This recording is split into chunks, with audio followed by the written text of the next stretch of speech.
gamers today. This way we're bound to find one good angle of you. Hey, it's hard, but Trust me, I'm there.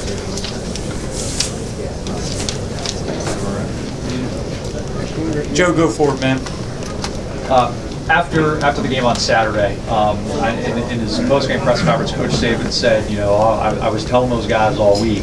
His message to you guys afterwards, was it more of, I told you so, or more of, all right, we had this one game, let's learn from this and press forward? it was more of learn from this, and don't let this close call, just learn from it and go forward, and you just know you have to bring your best every game. Is it kind of a good thing to have a game like that, particularly when you're getting ready for the stretch that you guys are going into? I mean, it's always good to have a wake up call, but it's we didn't expect it to go that way, and we're kind of, I guess you could say, mad about our execution on Saturday, and we got to pick it up and get ready to play this week. So. I know you guys have had players meetings in the past when you weren't happy with the performance. Was there any of that after the game Saturday?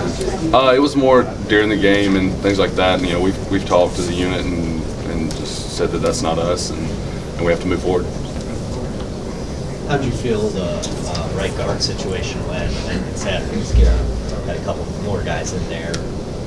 I thought it went good. Everybody came in. A couple people had to step up and get in and play. And I thought they brought their best, and they played the best they could.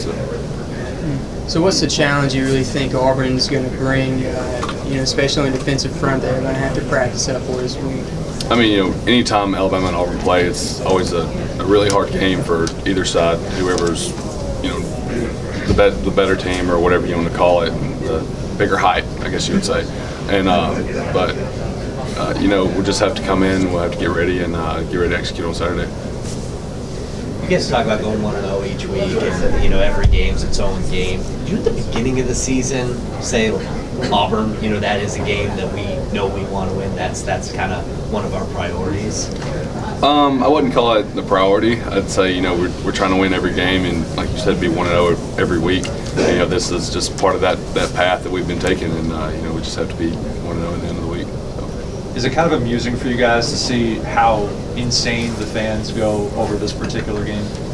I grew up a fan of Alabama football since I was a little kid. Watched the Iron Bowl and just know how much this means to our fans and to the state. And it's bragging rights for 365 days, and it's a huge game for them. And, it's a big game for us, obviously, and we have to bring our best. And Was there one particular Iron Bowl that stands out in your memory as a young kid?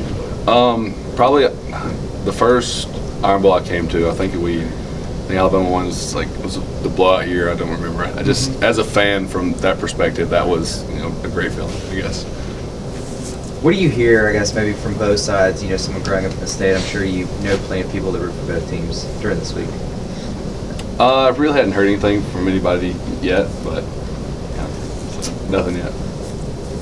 A few times this week, Saban has some alums come back to practice with you, Trent Richardson, John Parker. What's it like having them on the offensive side? Do they get hit as much as your regular practice? How does it work out with those players? Honestly, they're on the defensive side of the ball, working the scout team, so I don't really get to see that part of it. It's probably a better question for some of the defensive guys. Anything else? All right. Hold on, one question. Now, you're a big guy. You don't skip many meals. Thanksgiving, favorite thing to eat on that day? Probably my mom's turkey and dressing.